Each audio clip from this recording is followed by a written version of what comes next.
नमस्कार, मंडल न्यूज मध्ये आपलं स्वागत आहे। आपण पाहता मंडल न्यूज। नवनीत राणाबद्दल सर्वोच्च न्यायालयाने दिलेला निकाल याचे संपूर्ण विश्लेषण आम्ही मंडल न्यूजच्या माध्यमातून आपल्या समोर सादर करत आहोत। काय आहे सर्वोच्च न्यायालयाचा निकाल? नवनीत राणाच्या जात प्रमाणपत्राबद्दल सर्वोच्च निकाल आम्ही आपल्या समोर सादर करत आहोत। नुकतेच माननीय सर्वोच्च न्यायालयाने भारतीय जनता पक्षाच्या अमरावती लोकसभेच्या उमेदवार सौ नवनीत राणा यांना जात प्रमाणपत्राबद्दल दिलासा देत सौ नवनीत राणा यांना जिल्हा जात पडताळणी समिती मुंबई उपनगर जिल्हाधिकारी यांनी जारी केलेले जात प्रमाणपत्र मान्य केले। ज्या दिवशी नवनीत राणा उमेदवारी अर्ज सादर करणार होत्या त्याच दिवशी माननीय सर्वोच्च न्यायालयाने दिनांक 28/2024 रोजी राखून ठेवलेला निकाल घोषित केला। सुप्रीम कोर्टाने दिलेला निकाल 44 पानांचा आहे। या निकालात न्यायाधीशांनी विस्तृत विवेचन केले असून मंडल न्यूजच्या वाचकांसाठी आम्ही या संपूर्ण निकालाची समरी म्हणून आपल्या समोर देत आहोत। संपूर्ण निकाल अमरावती येथील काही विधी तज्ञांकडून भाषांतर करून याची समरी देण्याचा हा मंडल न्यूजचा प्रयत्न आहे। सर्वोच्च न्यायालयाने नवनीत राणाच्या जात प्रमाणपत्राबद्दल सर्वोच्च निकाल देत असताना दोन्ही पक्षाचा युक्तिवाद विचारात घेतला आणि भारतीय संविधानाच्या अनुच्छेद 226 अंतर्गत अधिकार मर्यादित असल्याने माननीय उच्च न्यायालयाचा निर्णय रद्द बाबत ठरविला आहे। सर्वोच्च न्यायालयाने निकाल देत असताना विविध सायटेशन आणि विविध राज्याचे या संबंधात असलेले निकाल त्याचे आधार घेतले। नवनीत राणा यांच्या जात प्रमाणपत्राबद्दल सर्वोच्च न्यायालयाने दिलेल्या सर्वोच्च निकालाची संक्षिप्त समरी अशा प्रकारे आहे। पहिली आहे, सौ नवनीत राणा यांनी दिनांक 30/8/2013 रोजी जारी करण्यात आलेले जात प्रमाणपत्राला सर्वप्रथम राजू मानकर यांनी मुंबई उच्च न्यायालयामध्ये रिट याचिका क्रमांक 325/2014 दाखल केले। त्यावर दिनांक 28/6/2017 रोजी सौ नवनीत राणा यांना जारी करण्यात आलेले जात वैधता प्रमाणपत्राबाबत निर्णय देताना जिल्हा जात पडताळणी समिती मुंबई उपनगर यांनी रद्दबाबत ठरवताना पुन्हा सर्व पक्षांना सुनावणीची संधी देऊन कायद्याप्रमाणे निर्णय देण्याचे आदेशित करण्यात आले। माननीय मुंबई उच्च न्यायालयाच्या आदेशाने जिल्हा जात पडताळणी समिती मुंबई उपनगर यांनी पुन्हा सर्व पक्षांना सुनावणीची संधी उपलब्ध करून दिली। सौ नवनीत राणा यांच्या मार्फत दाखल करण्यात आलेल्या कागदपत्रांमध्ये प्रामुख्याने दिनांक 11/2/2014 रोजी खालसा कला विज्ञान व वाणिज्य महाविद्यालय यांनी जारी केलेले बोनाफाईड सर्टिफिकेट, ज्यामध्ये सौ नवनीत राणा यांच्या आजोबांची जात ही डग शीख संभार डग अशी नमूद करण्यात आली आहे। तसेच सौ नवनीत राणा यांचे आजोबा हे पंजाबमधून महाराष्ट्रामध्ये स्थलांतरित झाले होते, हे महाराष्ट्राचे रहिवासी होते, हे दाखवण्याकरिता सन 1932चा भाडे करारनामा सादर करण्यात आला। या दोन्ही कागदपत्राच्या आधारे जिल्हा जात पडताळणी समिती मुंबई उपनगर यांनी सौ नवनीत राणा यांना जारी करण्यात आलेले जात प्रमाणपत्र वैध असल्याचा निर्वाळा दिला। क्रमांक 2 या प्रकारे आहे, जिल्हा जात पडताळणी समिती मुंबई उपनगर यांनी दिनांक 3/11/2017 रोजी दिलेला निर्णय हा श्री राजू मानकर, अमरावती लोकसभा मतदारसंघाचे तत्कालीन खासदार श्री आनंदराव अडसूळ व त्यांचे स्वीय सहाय्यक सुनील भालेराव यांनी माननीय मुंबई उच्च न्यायालयामध्ये रिट याचिका क्रमांक 3370/2018, रिट याचिका क्रमांक 2675/2019 द्वारे आव्हानित केला। माननीय मुंबई उच्च न्यायालयाने दोन्ही रिट याचिकांमध्ये 3/11/2017 रोजी निर्णय पारित करून जिल्हा जात पडताळणी समिती मुंबई उपनगर यांनी सौ नवनीत राणा यांचे जात प्रमाणपत्र वैध ठरवण्याचा आदेश रद्दबाबत करीत सौ नवनीत राणा यांचे जात प्रमाणपत्र रद्द ठरवले। माननीय मुंबई उच्च न्यायालयाचे न्यायमूर्ती RD धानुका व न्यायमूर्ती VG बिस्ट यांनी श्री राजू मानकर, अमरावती लोकसभा मतदारसंघाचे तत्कालीन खासदार श्री आनंदराव अडसूळ व त्यांचे स्वीय सहाय्यक सुनील भालेराव यांनी दाखल केलेल्या याचिका मंजूर करताना सौ नवनीत राणा यांच्या आईने जेव्हा सौ नवनीत राणा यांचा दिनांक 23 एप्रिल 1991 रोजी प्रवेश अर्ज भरला होता, तेव्हा स्पष्टपणे पोटजाती व धर्मसह जात म्हणून डग शीख डग असा उल्लेख केला होता व अर्जातील स्तंभामध्ये प्रवेश घेऊ इच्छित असणारी विद्यार्थी ही अनुसूचित जाती अनुसूचित जमातीमधील आहे का, तसेच या संदर्भातील कागदोपत्री पुरावा जोडला आहे का, यावर डग छ अ डग असा उल्लेख करण्यात आला होता, असे महत्त्वपूर्ण निष्कर्ष नोंदवण्यात आला. माननीय मुंबई उच्च न्यायालयाने जिल्हा जात पडताळणी समिती मुंबई उपनगर यांनी सौ नवनीत राणा यांच्या हक्कामध्ये त्यांना जारी करण्यात आलेल्या जात प्रमाणपत्र वैध ठरवण्याचा निर्णय रद्दबाबत करताना अनेक महत्त्वपूर्ण निष्कर्ष नोंदवून सौ नवनीत राणा यांनी जात पडताळणी समितीची फसवणूक करून स्वतःचे जात प्रमाणपत्र वैध करून घेतल्याचा ठपका ठेवत बनावट उत्पादित केलेल्या कागदपत्रांच्या सहाय्याने फसवणूक करून जात प्रमाणपत्र मिळवणाऱ्या कायद्यातील सर्व परिणाम भोगावे लागतील असे घोषित केले. माननीय मुंबई उच्च न्यायालयाचे न्यायमूर्ती R.D. धानुका व न्यायमूर्ती V.G. बिस्ट यांनी श्री राजू मानकर अमरावती लोकसभा मतदारसंघाचे तत्कालीन खासदार श्री आनंदराव अडसूळ व त्यांचे स्वीय सहाय्यक सुनील भालेराव यांनी दाखल केलेल्या याचिका मंजूर करताना सौ नवनीत राणा यांनी जिल्हा जात पडताळणी समिती मुंबई उपनगर यांच्या समक्ष पुरावा म्हणून सादर केलेले दस्तावेज हे बनावटी स्वरूपाचे असल्याचे प्रथमदर्शनी मत नोंदवले. माननीय मुंबई उच्च न्यायालयासमक्ष सादर करण्यात आलेल्या कागदपत्रांची अवलोकन केल्यानंतर नवनीत राणा यांनी खोट्या कागदपत्राच्या आधारे जात प्रमाणपत्र मिळवल्याने सौ नवनीत राणा यांना जारी करण्यात आलेले जात प्रमाणपत्र अवैध असल्याचे घोषित करून रक्कम 2 लाख रुपये दंड सुद्धा सौ नवनीत राणा यांना ठोठावला.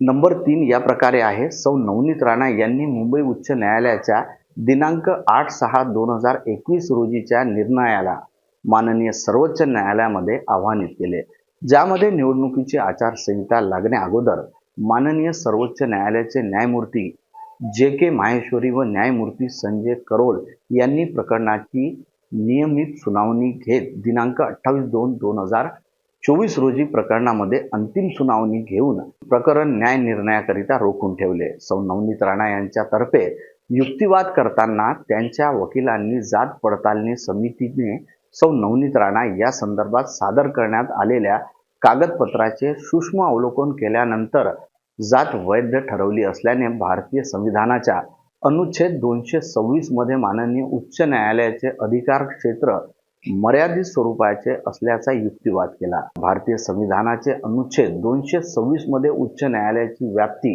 ही जेव्हा अधिकार क्षेत्राबाहेर जाऊन निर्णय दिला असेल किंवा अधिकार क्षेत्राचा वापर केला नसते तेव्हा असते.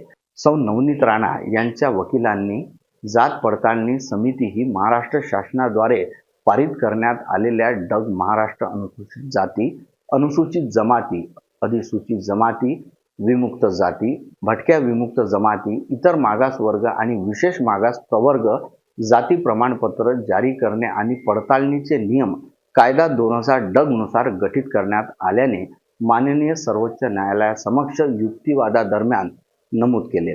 जात पडताळणी समितीचे प्राथमिक काम हे कागदपत्राची शहानिशा करणे व तथ्य शोधून काढण्याचे आहे, तर उच्च न्यायालयाकडे सुपरवायझरी अधिकार क्षेत्र असल्याचे युक्तिवादादरम्यान नमूद केले. माननीय मुंबई उच्च न्यायालयासमक्ष दाखल केलेल्या याचिकांमध्ये जात पडताळणी समितीच्या अधिकार क्षेत्राबाहेर याचिकाकर्त्यांनी कोणत्याही आक्षेप नोंदविला नाही, त्यामुळे जात पडताळणी समितीच्या निर्णयामध्ये हस्तक्षेप करण्याची माननीय मुंबई उच्च न्यायालयाला गरज नव्हती, असा युक्तिवाद सौ नवनीत राणा यांच्या वरिष्ठ वकिलांनी माननीय सर्वोच्च न्यायालयासमक्ष केला. त्याकरिता सौ नवनीत राणा यांच्या वरिष्ठ वकिलांनी माननीय सर्वोच्च न्यायालयाचे अनेक न्याय निर्णयाचा दाखला दिला. त्याचप्रकारे क्रमांक 4 असा आहे की माननीय सर्वोच्च न्यायालयासमक्ष सौ नवनीत राणा यांची बाजू मांडताना सौ नवनीत राणा यांचे वरिष्ठ वकील त्यांनी जात पडताळणी समिती समक्ष दाखल केलेल्या कागदपत्रासंदर्भात भाष्य करताना नमूद केले की सौ नवनीत राणा यांनी सादर केलेल्या दस्तऐवजांना भारतीय साक्ष पुराव्यांचा आधार आहे. सौ नवनीत राणा यांनी दाखल केलेली कागदपत्रे दक्षता कक्ष यांच्याकडून ते दस्तऐवजासंदर्भात प्रतिकूल मत प्रदर्शित केल्याशिवाय त्यांच्या वाडवडिलांच्या संदर्भात असल्याने त्यांचा निश्चित पुरावा म्हणून ते वाचनीय ठरतात, असा युक्तिवाद सौ नवनीत राणा यांच्या मार्फत करण्यात आला व या युक्तिवादाच्या समर्थनार्थ सुद्धा माननीय सर्वोच्च न्यायालयाचा निर्णयाचा आधार घेण्यात आला। त्याचप्रकारे 5 क्रमांक असा आहे, माननीय मुंबई उच्च न्यायालयाचा निर्णय योग्य असल्याचा युक्तिवाद वरिष्ठ वकिलांनी श्री राजू मानकर, लोकसभेचे माजी खासदार श्री आनंदराव अडसूळ व श्री सुनील भालेराव यांच्या वतीने करण्यात आला। भारतीय संविधानातील अनुच्छेद 341 अंतर्गत जारी करण्यात आलेल्या अनुसूचित जाती आदेश 1950 अध्यक्षीय आदेश यानुसार महाराष्ट्राकरिता डग रविदास मोची डग अथवा डग शिख संभार डग हे नमूद नसल्याने सौ नवनीत राणा यांनी जारी केलेले जात प्रमाणपत्र अवैध असल्याने माननीय मुंबई उच्च न्यायालयाचा निर्णय योग्य असल्याचे वरिष्ठ वकिलांनी युक्तिवादादरम्यान नमूद करून सौ नवनीत राणा यांची याचिका खारिज करण्याची विनंती केली। माननीय मुंबई उच्च न्यायालयाचा आदेश वैध असल्याचा युक्तिवाद करताना श्री राजू मानकर, लोकसभेचे माजी खासदार आनंदराव अडसूळ व श्री सुनील भालेराव यांच्या वकिलांनी सौ नवनीत राणा यांनी जात पडताळणी समिती पुढे सादर करण्यात आलेल्या मुख्यत्वे 3 दस्तावेज अशा प्रकारे आहे। नंबर 1, सौ नवनीत राणा यांच्या वडिलांचा शाळा सोडल्याचा दाखला। नंबर 2, सौ नवनीत राणा यांच्या वडिलांचे जात प्रमाणपत्र। नंबर 3, सौ नवनीत राणा यांचे शाळा सोडल्याचा दाखला हे खोटे असल्याचे नमूद करून दक्षता कक्षाच्या स्वतःच्या अहवालानुसार शाळा सोडल्याचा दाखला त्या शाळेने कधीही जारी केला नव्हता असे स्पष्टपणे नमूद करण्यात आले। तसेच सौ नवनीत राणा यांच्या वडिलांचे जात प्रमाणपत्र हे दिनांक 3/11/2017 रोजीच्या जात पडताळणी समितीच्या आदेशाने रद्द करण्यात आले। तर सौ नवनीत राणा यांच्या पतीने दिनांक 28/3/2013 रोजी पत्र देऊन सौ नवनीत राणा यांच्या शाळा सोडल्याचा दाखल्यावर डग मोची डग अशी नोंद करून घेतल्याचे माननीय सर्वोच्च न्यायालयामध्ये युक्तिवादादरम्यान कथन केले। क्रमांक 6 या प्रकारे दोन्ही पक्षातर्फे वकिलामार्फत करण्यात आलेल्या युक्तिवाद ऐकल्यानंतर माननीय सर्वोच्च न्यायालयाच्या न्यायमूर्तींनी विविध निर्णयाचा आधार घेतला। माननीय सर्वोच्च न्यायालयाने न्याय निर्णयामध्ये निरीक्षण नोंदवताना माननीय सर्वोच्च न्यायालयाने भारतीय संविधानाच्या अनुच्छेद 142 चा वापर करून जात प्रमाणपत्र पडताळणी संदर्भात दिलेल्या दिशानिर्देशांचा उहापोह केला आहे। डग महाराष्ट्र अनुसूचित जाती, अनुसूचित जमाती, अधिसूचित जमाती, विमुक्त जाती, भटक्या विमुक्त जमाती, इतर मागासवर्ग आणि विशेष मागास प्रवर्ग जाती प्रमाणपत्र जारी करणे आणि पडताळणीचे नियम कायदा 2000 डगच्या कलम 6, कलम 7 व 9 मधील उल्लेख करताना जात प्रमाणपत्राची वैधता तपासण्याकरिता जात पडताळणी समितीची स्थापना, जात पडताळणी समितीला असलेले विविध अधिकार यांचा उहापोह करताना डग महाराष्ट्र अनुसूचित जाती, अनुसूचित जमाती, अधिसूचित जमाती, विमुक्त जाती, भटक्या विमुक्त जमाती, इतर मागासवर्ग आणि विशेष मागास प्रवर्ग जाती प्रमाणपत्र जारी करणे आणि पडताळणीचे नियम 2012 डगच्या नियम 13, 14 व नियम 17 यांचा उल्लेख आहे।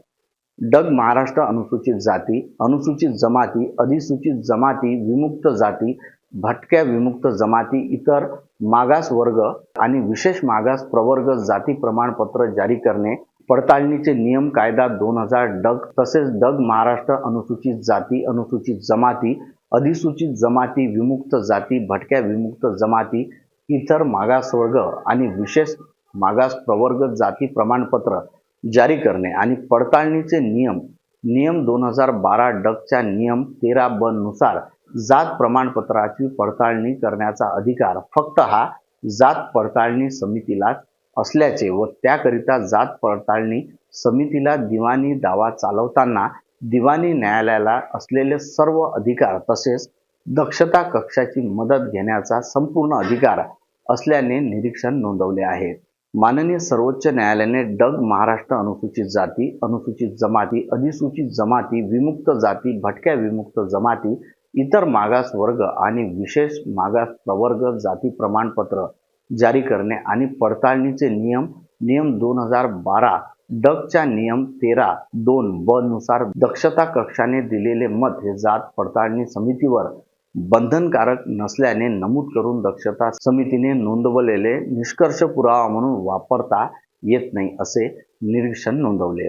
क्रमांक 7 या प्रकारे आहे. माननीय सर्वोच्च न्यायालयाने जात पडताळणी समितीने उपलब्ध कागदपत्राच्या आधारे सौ नवनीत राणा यांना जारी केलेले जात प्रमाणपत्र वैध असल्याचा दिलेला निर्णय योग्य ठरवताना महाराष्ट्र अनुसूचित जाती, अनुसूचित जमाती, अधिसूचित जमाती, विमुक्त जाती, भटक्या विमुक्त जमाती, इतर मागास वर्ग आणि विशेष मागास प्रवर्ग जाती प्रमाणपत्र जारी करणे आणि पडताळणीचे नियम कायदा 2000 कलम 7(2) मध्ये वापरलेल्या भाषेनुसार विधिमंडळाचा हेतू भारतीय अनुच्छेद 226 अनुषंगाने उच्च न्यायालयाला जात पडताळणी समितीने पारित केलेल्या आदेशामध्ये किमान हस्तक्षेप असावा असे अभिप्रेत असल्याचे मत माननीय सर्वोच्च न्यायालयाने नोंदविले.